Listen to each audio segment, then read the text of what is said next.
Alhamdulillah nahmaduhu wa nasta'inuhu wa nastaghfiruh wa na'udzu billahi min sururi anfusina wa min sayyiati a'malina may yahdihillahu fala mudilla lahu wa may yudlil fala hadiya lahu asyhadu an la ilaha illallah wahdahu la syarika lahu wa asyhadu anna Muhammadan abduhu wa rasuluh. Allahumma shalli ala sayyidina Muhammad wa ala ali Muhammad. Qala Allah Ta'ala fil Qur'anil Karim, a'udzu billahi minasy syaithanir rajim. Ya ayyuhalladzina amanu taqullaha haqqa tuqatih wa la tamutunna illa wa antum muslimun. Qala Allah Ta'ala aidan, subhanalladzi asra bi 'abdihi lailan minal masjidil haram ilal masjidil aqsa alladzi barakna haulahu linuriyahu min ayatina innahu huwas samiul basir. Al-ayah. Puji dan syukur kita panjatkan kehadirat Allah Subhanahu wa taala yang masih memberikan kita nikmat iman dan Islam. Semoga dengan nikmat iman dan Islam tersebut kita masih diberi hidayah oleh Allah Subhanahu wa taala untuk senantiasa mengejarkan segala perintahnya dan menjauhi segala larangannya. Shalawat serta salam semoga tercurah kepada junjungan kita Nabi besar Muhammad SAW, kepada keluarganya, para sahabatnya, para tabi'in hingga kita umat Nabi Muhammad di akhir zaman ini.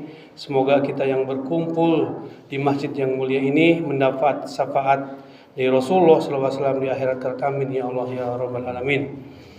Hadirin sedang Jumat rahimakumullah, khatib berwasiat khususnya untuk khatib pribadi, umumnya untuk hadirin sedang Jumat rahimakumullah. Marilah kita senantiasa meningkatkan ketakwaan kita kepada Allah Subhanahu wa taala dengan sebenar-benarnya takwa. Dan janganlah kita meninggalkan dunia ini kecuali kita mati dalam keadaan Islam. Hadirin sedang Jumat rahimakumullah, di momentum 27 Rajab ini, yaitu peristiwa antara Isra dan Mi'raj Nabi besar Muhammad SAW, yang mana telah khatib bacakan di Muqaddimah surat Al-Isra ayat pertama. Kejadian atau peristiwa Isra dan Mi'raj tersebut menurut para ulama terjadi pada malam 27 Rajab tahun ke-11 kerasulan Nabi Muhammad SAW.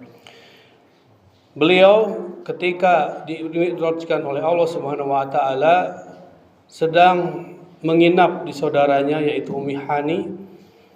Setelah beliau Rasulullah SAW selesai sholat Isya, Rasulullah SAW dimi'rajkan oleh Allah Subhanahu wa taala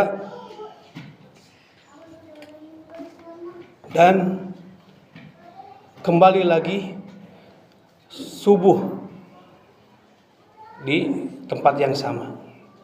Ketika kejadian tersebut, Rasulullah SAW dilarang oleh saudaranya yaitu Ummu Hani untuk menceritakan sebenarnya ini, untuk menceritakan peristiwa Isra Mi'raj itu kepada orang-orang Quraisy. Karena Ummi Hani yakin orang-orang Quraisy tidak akan percaya, marah mereka akan meledek, mereka akan menustakan apa yang dikatakan oleh Rasulullah SAW akan peristiwa Isra dan Mi'raj tersebut. Namun takdir berkata lain. Rasulullah SAW bertemu dengan uaknya yaitu Abu Jahal. Beliau menceritakan kejadian malam tersebut. Dengan kedengkian, Abu Jahal memanggil seluruh orang-orang Quraisy dan suruh mengulangi Rasulullah SAW untuk apa yang diceritakannya kepada dia. Dan benar apa yang diprediksi oleh Ummi Hani. Orang-orang Quraisy itu malah meledek Rasulullah SAW, menustakan, bahkan ada yang bertepuk tangan dalam hadis itu, bersiul tadi sebagai tanda bahwa Muhammad telah berbohong. Hadirin sidang Jumat rahimakumullah, apa yang terjadi dengan Rasulullah SAW pada saat beliau didustakan oleh orang-orang Quraisy, ada satu orang yang nyampai berita tersebut kepada Abu Bakar. Ketika orang-orang saling menertawakan, saling mendustakan peristiwa Isra Mi'raj tersebut, orang tersebut berkata kepada Abu Bakar,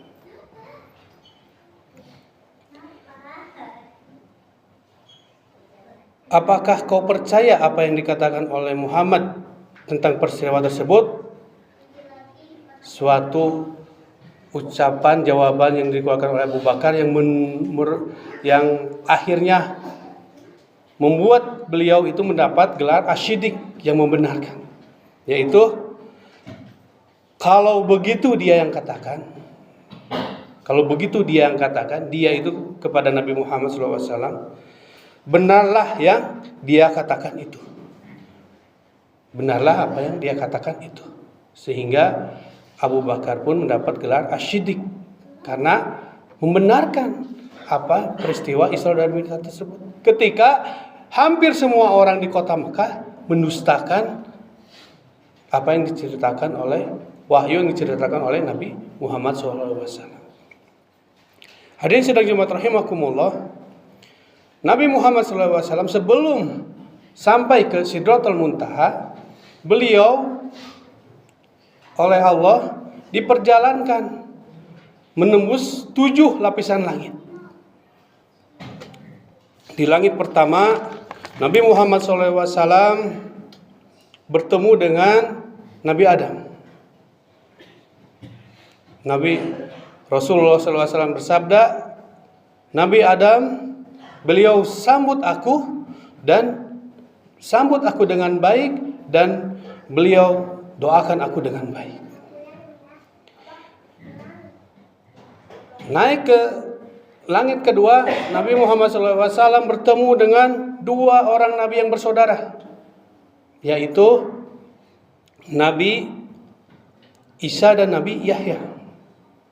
Sama, aku bertemu keduanya, menyambutku dengan baik dan mendoakanku dengan baik juga. Di langit yang ketiga, Nabi Muhammad SAW bertemu dengan Nabi Yusuf.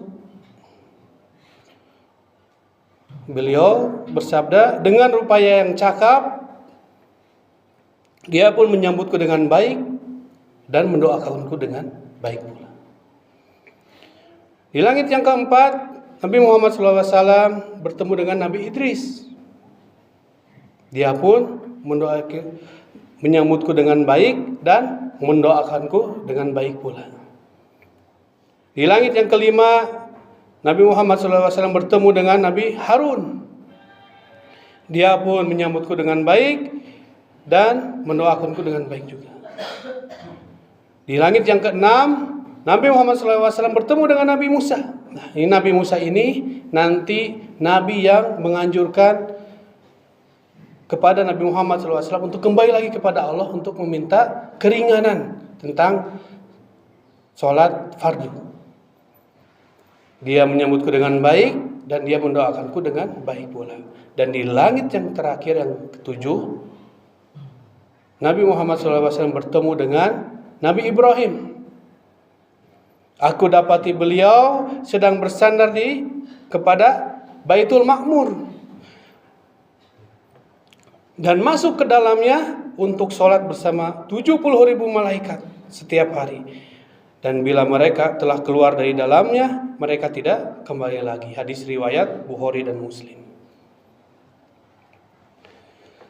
Hadirin sedang Jumat rahimakumullah, sampai di Sidratul Muntaha, Rasulullah SAW menunggu wahyu. Lalu turunlah wahyu tersebut, yaitu sholat 50 kali, sholat fardu 50 waktu.